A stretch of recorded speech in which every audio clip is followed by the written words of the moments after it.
A warm welcome to your Barbados Today Evening News Update for Monday, January 11. So glad you could join us. Government is anticipating that from as early as tomorrow, Barbadians and visitors anxiously awaiting for delayed COVID-19 results will begin to get relief. That's the assurance from Senior Medical Officer Dr. Anton Best as he addressed the issue while speaking at today's National COVID-19 update. He said the new categorization system went into operation today and they're expecting early improvements. We expect to see improvement right away. As I said just now, we have started the categorization process where we've identified sites for Category 1. Category 1 are the priority samples that we will be receiving, and those samples will be prioritized, and the results for those samples will be out within 24 hours of receipt in the lab. So all of these things are coming together to improve this situation that we've found ourselves in, and certainly by tomorrow we will start to make headway. Will everything be resolved right away? No, but we are getting there. Meanwhile, the head of the new health communications team, Ambassador Liz Thompson, is on the job. Thompson, who directed today's update, tackled widespread criticism of government's decision to foot the hotel room costs for visitors who had to wait beyond 72 hours for COVID-19 test results. Tourists who wish to return have also been offered a return trip to the island.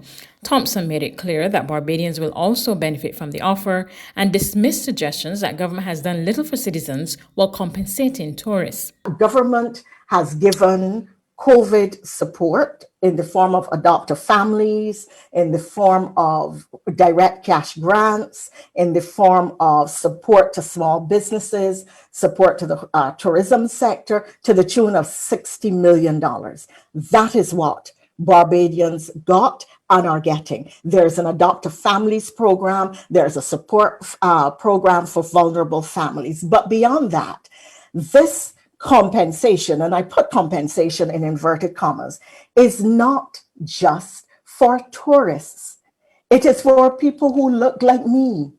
It is for, as well, it is for Barbadians who came home, like that family, like that man who missed his father's funeral. Yes, if he wants to come back to Barbados, or when he wants to come back to Barbados, he too will be offered a ticket at the government's expense, where that is practical, where he chooses to come. And that is the offer. Thompson added that the move was important to protect the image of brand Barbados, and government will not have to pay out large sums of money. If hoteliers are not prepared to comp the stay for those extra days, government will look to see if there are monies owed to us, to government, and write-offs will then have to take place against those costs or expenditures.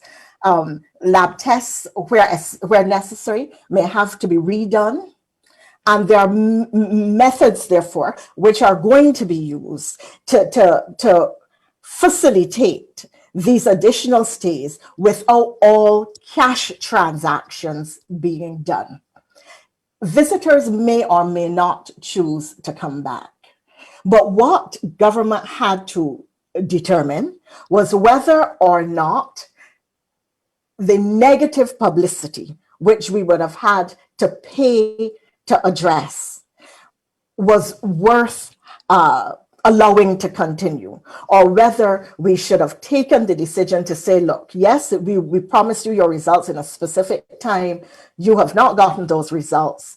You are now put at a financial disadvantage. And if you've had to stay additional time, then we are somehow going to find a way of managing to address that cost. But we do not anticipate that we are going to have to pay out large sums of money. In today's COVID-19 update, there were 6 new cases and 10 people were discharged from isolation. 2 women and 4 men were the positive cases among the 819 tests conducted by the Best de Santos Public Health Laboratory. Of the 6, 2 are male inmates from Her Majesty's Prison Dodds. The total number of cases at Dodds is now at 227, 58 staff members, and 169 inmates. There are now 478 people in isolation. Today, Barbados has recorded 884 confirmed cases, 368 females and 516 males. Additionally, 399 people have recovered from the viral illness. Dr. Bess is cautiously optimistic that the recent spike in coronavirus cases are under control. The daily numbers are fluctuating, but with an overall downward trend, we are optimistic that we have this massive outbreak under control, cautiously optimistic. We've conducted vigorous contact tracing efforts, and this is occupying the majority of time and effort and energy of the polyclinics, which are the backbone of our public health infrastructure. And we've made significant headway, but we need more time to be able to contact trace all the persons that we need to contact trace, to be able to isolate any new cases that we find, and then get out of this epidemic. The new school term will get underway next Monday online. Education Minister Santia Bradshaw gave the update at this evening's press conference. And of course, we've leaned towards the virtual format going into a situation of online classes at this point in time. There's regional and international news after this short break.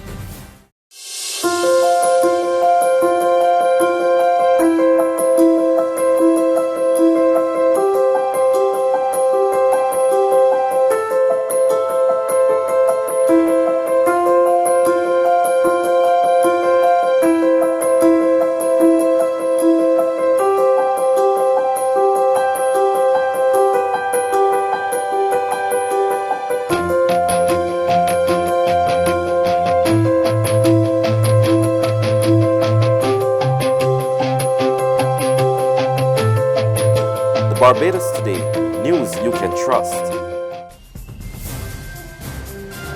To regional news now, Jamaica's Tourism Minister Edmund Bartlett believes an early vaccination program could help ease the negative repercussions that Canada and the United Kingdom's new COVID-19 testing program will have on the country. Sandy Williams of Television Jamaica reports. As of last Wednesday, persons seeking to enter Canada have to show proof of a negative PCR test no more than 72 hours old, and a similar rule will take effect this week in the United Kingdom.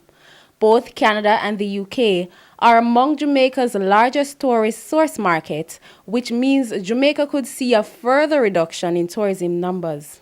It's bad news for us, and it's bad news for, the entire Caribbean, if you ask me, because we are the most highly tourism-dependent region on Earth.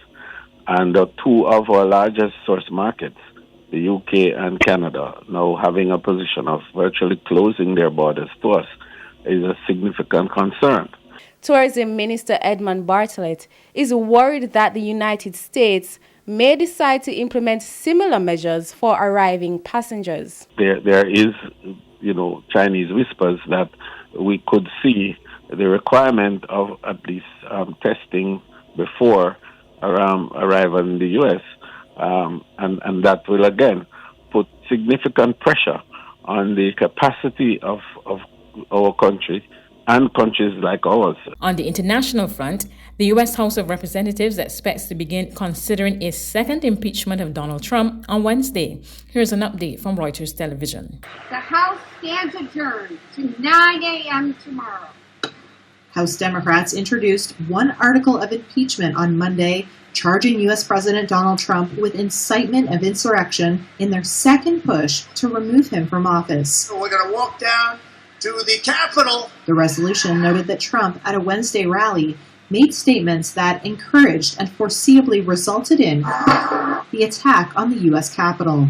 Because you'll never take back our country with weakness. You have to show strength and you have to be strong. House Resolution 21. Earlier on Monday, Republicans blocked an effort to immediately consider a resolution asking Vice President Mike Pence to invoke the Constitution's 25th Amendment to remove an unfit president. I object. Objection is heard. The House is expected to vote on that resolution Tuesday. But with Pence and his fellow Republicans showing little interest in invoking the 25th Amendment, which has never been used, the next step, according to House Speaker Nancy Pelosi, is to bring impeachment legislation to the floor. If passed, it would make Trump the only president in U.S. history to be impeached twice. The Republican-controlled Senate would not take up the charge until January 19th at the earliest, Trump's last full day in office. That's news, but for the very latest, visit our website at www.barbadostoday.bb. You can also subscribe to our e-paper, email updates, or like us on Facebook, and sign up for our breaking news alerts via WhatsApp. We're also on Izumi Media and bus terminals, as well as screenplay at supermarkets and gas stations near you. You can also hear us on Mix 96.9 FM and Capital Media HD 99.3 FM.